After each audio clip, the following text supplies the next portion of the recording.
জনগণ মনে জনগণের কথা তুলে ধরবো। কেন্দ্রীয় বাজেট পেশের পর সাধারণ মানুষের কি বক্তব্য দেখাবো। প্রতি বছরই একটা এক্সপেকটেশন ডেভেলপ করে, কিন্তু সেই বছর যেই বাজেটটা বেরিয়ে গেল আবার দেখা যায় যে কিছু জায়গায় হয়তো কিছু হয়েছে, কিন্তু মানে আমাদের যেটা বাংলার যেটা জায়গাটা সেই জায়গাটা কিন্তু আমরা পাচ্ছি না। যে মধ্যবিত্তের জন্য কিছুটা ট্যাক্স বেনিফিট হবে, আমরা কিছুটা সেভ করতে পারবো এই অগ্নিমূল্য বাজারে, কিন্তু দেখা গেল আলটিমেটলি কিছুই হচ্ছে না। আমরা যে তিমিরে সেই তিমিরেই রয়ে গেলাম। সিনারিওটা এরকম তৈরি করা হয়েছে যেখানে মানুষে ভাবছেন যে তারা চাকরি পাবেন বিভিন্ন বড় এমএনসি কোম্পানিতে। 1 কোটি তরুণ তরুণীদেরকে প্রমিস করা হয়েছে যে তারা বিভিন্ন কোম্পানিতে চাকরি পাবেন, বাট আদৌ কি সেটা কতটা সম্ভব হবে? মিডল ক্লাস সেকশনটাকে বুস্ট আপ না করা হয় তাহলে অ্যাকচুয়ালি ইকোনমিকটা তো সেইভাবে শুধু একদম প্রিমিয়াম লেভেল থেকে আসবে না। তো স্বাভাবিক আপনাদের মানে বাজেটটা খুব একটা কার্যকরী হবে না। সব মধ্যবিত্তদের একই অবস্থা। অন্ধ্রপ্রদেশেরও যারা মধ্যবিত্ত তাদেরও ওখানে দাম বাড়ছে, এখানেরও দাম বাড়ছে। ওয়েস্ট বেঙ্গলের দিকে একটু তাকালে মনে হয় ভালো হতো এবারে। আর এ নিয়ে আবারও আলোচনায় আসবো, অনির্বাণ বাবুর কাছে আসবো। অনির্বাণ বাবু, আপনার সঙ্গে যখন আলোচনা হচ্ছিল আপনি বলছিলেন ঠিক এই প্রসঙ্গটা শেষে যিনি বললেন, অর্থাৎ দাম মূল্য বৃদ্ধি এই বিষয়ের দিকে যদি নজর দেওয়া হতো তাহলে বোধহয় একটু ভালো হতো। তাহলে এই জায়গাটা ছোঁয়ার কি আরো বেশি পরিমাণে গুরুত্ব ছিল না? না, আমি এই শতরূপ যেটা বলছিল না, আমি এটার সঙ্গে একমত যে জিনিসপত্রের দাম এখন আর এই বাজেটের মাধ্যমে ওঠানামা করে না। এবং আজকের দিনে দাঁড়িয়ে দেখবেন ওই জিএসটির প্রভাব যেহেতু আছে সব কিছুর উপরে, এবং জিএসটি কাউন্সিলের মিটিং সারা বছর ধরে হতে থাকে, জিনিসপত্রের দাম কখনো বাড়ে, বাড়তেই থাকছে। এবং এই জায়গাটাতে যতক্ষণ আপনি অ্যারেস্ট করতে পারছেন ততদিন কিন্তু আপনি সাধারণ মানুষকে আপনি আকৃষ্ট করতে পারবেন। আজকে জীবনযুদ্ধের যে যন্ত্রণা কোভিডের পরে, সেই জায়গাতে দাঁড়িয়ে প্রত্যেকটা মানুষের জীবন যন্ত্রণাটা বাড়ছে। এবং আজকে আমরা দেখুন ওই রেপো রেটকে বাড়ানো হয়েছিল, তারপর থেকে আমরা দেখছিলাম যে এই রেপো রেটকে বাড়িয়ে এই মুদ্রাস্ফীতিটাকে কন্ট্রোল করার কথা বলা হচ্ছিল, কিন্তু লাগাম ছাড়া মূল্য বৃদ্ধি। এবং আজকের দিনে দাঁড়িয়ে অর্থনৈতিক বিশ্লেষক হিসেবে কোথাও কি মনে হয় যে এই জায়গাটা আগামী দিনে নিয়ন্ত্রণে আনার জন্য আমরা দেখতে পাবো? আমি একটা কথা বলছি যে ইউনিয়ন বাজেটে যদি আপনি 2047 সালের স্বপ্ন দেখান, যদি আপনি অতটাই প্রগ্রেসিভ ভাবেন নিজেকে, তাহলে আমি বলবো এক্ষুনি নীতি আয়োগের মিটিং আর কয়েকদিন পরেই, যেখানে প্রত্যেকটা রাজ্যের মুখ্যমন্ত্রী প্রধানমন্ত্রীর সঙ্গে কথা বলবেন। জিএসটি কাউন্সিলে আর ডিসকাশন হয় না, কি হয় সেটাও আমরা জানতে পারি না।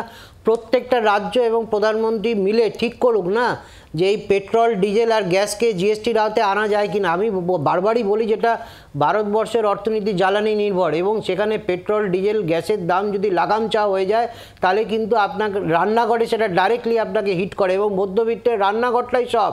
সেই রান্নাঘরে যদি আপনার পেট্রোল ডিজেল আর গ্যাসের যন্ত্রণা বেড়ে যায় আর জিনিসপত্রের দাম যদি লাগাম ছাড়া হয়ে যায়, তাহলে আপনি ওই ইনকাম ট্যাক্সে মার্জিনাল ছাড় দিয়ে এই ভারতবর্ষের জনগণের কথা মানে জনগণের সেবা করতে পারবেন। আরেকটা কথা বারবার বলি যে জনগণকে আপনি ওই রুটি কাপড়া মাখানের স্বপ্ন দেখান, রুটি কাপড়া মাখানের মধ্যে যেরকম আবাস যোজনার বাড়ি থাকবে, ঠিক সেরকমভাবে সাধারণ মধ্যবিত্ত মানুষ যাতে বাড়ি কিনবার জন্য উৎসাহ পান, সেই উৎসাহের জন্য কিন্তু মানুষ হোম লোন দেন। রুটি কাপড়া মাখানি তো অত্যন্ত গুরুত্বপূর্ণ। ভারতীয় অর্থনীতি, ভারতীয় গণতন্ত্রের এটাই তো সব থেকে বড় ভিত্তি, এবং সেটা সুরা কোন পথে সেটাই তো বারবার চলে আসে। সুমন বাবু, ঠিক এই জায়গায় জিডিপি, ইনফ্লেশন, এই যে বিস্তারিত তথ্য, ভারতের অর্থনৈতিক উন্নয়ন, সেদিকে আমরা নজর রাখবো। কিন্তু মধ্যবিত্ত, আপামোর মধ্যবিত্ত, তারা কি পেল? সেই জায়গায় দাঁড়িয়ে বাজেটের দিকে কোথাও কি আমরা মুখ ফিরিয়ে থাকি না, মুখ আমরা কি তাকিয়ে থাকি না সেই দিকে? সেই জায়গায় কি আমরা উত্তর পেলাম না? একবার একটু মোড়টা ঘুরে দেওয়ার দরকার, কারণ আমরা খালি যদি মাইক্রো লেভেলে দেখি আমি কি পেলাম, পশ্চিমবঙ্গ কি পেলাম, সেটা না দেখে বড়োভাবে দেখা উচিত যে এই বাজেটটা কি অ্যাড্রেস করছে। গ্রামার অফ দ্য বাজেট কিন্তু পারফেক্ট, এবং গ্রামার অফ দ্য বাজেটটা কি, ফিসক্যাল ডেফিসিট যথেষ্ট আয়তনে আছে, যেটা নেই হচ্ছে প্রাইমারি ডেফিসিট 2%। তার মানে এটা কি, আমরা যে ধার নিচ্ছি ইন্টারেস্ট রেটটা ফিসক্যাল ডেফিসিটের থেকেও বেশি, তার মানে আর বেশি ধার নেওয়া যাবে না। হয়তো জানা উচিত আমাদের ফরেন এক্সচেঞ্জ আমাদের যা আছে সেটা এক্সটার্নাল ডেটের থেকে কম। তো আসলে এই বাজেটটা কী দিকে কোন মুখে যাচ্ছে? আমাদের গ্রোথ আছে, আমাদের ইনফ্লেশন নিয়ে কথা হচ্ছে। ইনফ্লেশন কিন্তু সরকার যেটা বলছে সেটা ঠিক। যদি নন ফুড অ্যান্ড ইনফ্লেশনটাকে আমরা বাদ দিই তাহলে 3.3%-এর মধ্যে 5%-এর মধ্যে রয়েছে। কিন্তু যেটা দরকার হচ্ছে গ্রোথটাকে নিয়ে যাওয়া, যাতে কিনা আমাদের দেশটাকে এমন একটা পজিশনে থাকে যে ফরেন ডাইরেক্ট ইনভেস্টমেন্ট আনতে পারে। এটা কি ব্যালেন্সড? না, এটা ব্যালেন্স এই কারণেই বিনিয়োগ যদি আমি তো আগেই বললাম যে আমাদের এত রকমের ঋণ বেড়ে গেছে, আর ঋণ বাড়ানো যাবে না। তাহলে আজকের ইনভেস্টমেন্ট যদি আসে, কোথায় আসবে? আমরা সরকার থেকে না ইনভেস্টমেন্ট করলাম, যেটা করছে 11.11 লক্ষ কোটি টাকা ইনভেস্টমেন্ট হচ্ছে পাবলিক সেক্টরে। গ্রোথটা তো চাঁদ দিকে পড়ছে না, নিশ্চয়ই কিছু করছে সরকার। তো সেই সরকার, ভারতীয় সরকার কি করছে? গ্রোথটাকে নিয়ে আসছে, ভারতের সবচেয়ে শীর্ষে রেখেছে। আপনি কি পজিটিভ অর্থে দেখছেন এই বাজেট পেশ করতে দাও? এটা করতে দিয়েছে এই কারণেই যাতে ফরেন ডাইরেক্ট ইনভেস্টমেন্ট আসতে পারে। আমরা কি জানি যে 90% FDI আসছে গুজরাট, মহারাষ্ট্র এবং কর্ণাটকে।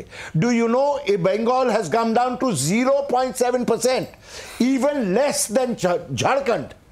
Do you know যে মুদ্রাতে যেটা পশ্চিমবঙ্গ 1 ছিল, সে 5-এ পৌঁছে গেছে। তো এই জিনিসগুলো অ্যাড্রেস না করে মধ্যবিত্তকে, এটা হরিণ লুট ছোটানোর জায়গা নয়। এইখানে আমাদের প্রথম দেশটাকে দেখতে হবে, যাতে আমাদের এখানে ইনভেস্টমেন্ট নিয়ে আসা যায়। আম্বানির মাথায় মধু ঢালতে হবে। প্লিজ আপনি শুনুন না, আমি শুভময়দার কাছে না, একবার শুভময়দার কাছে। শুভময়দা ঠিক আছে, একটা কথা বলছি আমি, এই সুমনদা যেটা কথা বলছিল খুব ভালো কথা, ম্যাক্রো ইকোনমিক পয়েন্টে। সেখানে এই আমাদের ভারতবর্ষ তো মিশ্র অর্থনীতির দেশ, মিক্সড ইকোনমি। সেখানে যেরকম পাবলিক এন্টারপ্রাইজের থেকে একটা ডিপ্লয়মেন্ট অফ ফান্ডস থাকবে, যেটা সরকারের থেকে একটা ইনভেস্টমেন্ট থাকবে, কিন্তু প্রাইভেট ইনভেস্টমেন্ট সেটা সিগনিফিকেন্টলি কমে যাচ্ছে। এবং প্রাইভেট ইনভেস্টমেন্ট যদি এনকারেজ না হয় সেখানে, তাহলে কিন্তু আর আপনি বেকারত্বের সমস্যা করতে পারবেন না। একটু শুভময়দার কাছে যাই। শুভময়দা, ব্যালেন্সড জায়গা তৈরি হয়েছে, মধ্যবিত্তের দিকে নজর দেওয়া হয়েছে, নাকি সার্বিকভাবে দেখতে গিয়ে 2047-এর কথা বারবার করে উঠে এসেছে? আমাদের কাছে দিশা কি পরিষ্কার? না, দেখুন, বাজেটের যে মূল যে কাগজটা, PDF ফাইল যেটা পাওয়া গেছে আর কি, এখন সবটা সত্যি কিনা জানি না, কিন্তু মোটের ওপরে এটা মনে হয় সরকারেরই দেয়া। তাতে পরিষ্কার বলা হচ্ছে যে প্রথম যে 4টে বিষয়ে ফোকাস কিসের ওপর না, কৃষিক্ষেত্রে যারা কাজ করেন, যারা যুবক, যারা দরিদ্র মানুষ এবং মহিলা, তাদের ওপর ফোকাস রাখতে চেয়েছেন সরকার। এবং দ্বিতীয় ক্ষেত্রে তারা থিম হিসেবে বলছেন এমপ্লয়মেন্ট, স্কিলিং, MSMEs এবং মিডল ক্লাস। এইভাবে কোনো বাজেটে মধ্যবিত্ত শ্রেণীর কথা আলাদাভাবে বলা হয়েছে এবং তার কোনো সঠিক দিক নির্দেশ কি আছে? সেই দিক নির্দেশ দেখতে গেলে সেই কাগজটারই আপনি যদি 15 পাতায় চলে যান, তখন সেখানে কিন্তু আবার সেই দেখবেন যে ডিফেন্সে কিন্তু 4,54,000 কোটি টাকা ডিফেন্সে, যেখানে রুরাল ডেভেলপমেন্টে 2,65,808 কোটি টাকা। অর্থাৎ একটা বিষয় একেবারে পরিষ্কার, দেশের সুরক্ষা অবশ্যই অত্যন্ত গুরুত্বপূর্ণ, কিন্তু সামগ্রিক পৃথিবীর যে চিত্র, যেখানে যে যার মতন প্রত্যেকের সঙ্গে যুদ্ধ করছে। দেখুন, যুদ্ধ করা কিন্তু খুব সহজ। কোনো একটা দেশের নেতা দুটো বোম টোম ছুড়ে দিলেন, তার মধ্যে দিয়ে তার ইন্টেলেক্ট প্রমাণ হয় না। কিন্তু ভারতবর্ষের যে পরিস্থিতি, তাতে পারিপার্শ্বিক ক্ষেত্রের সেই চাপ নিশ্চয়ই আছে, যার জন্য এই গোটা বাজেটের সবচেয়ে বড় অংশ প্রতিরক্ষায় যেতে হচ্ছে।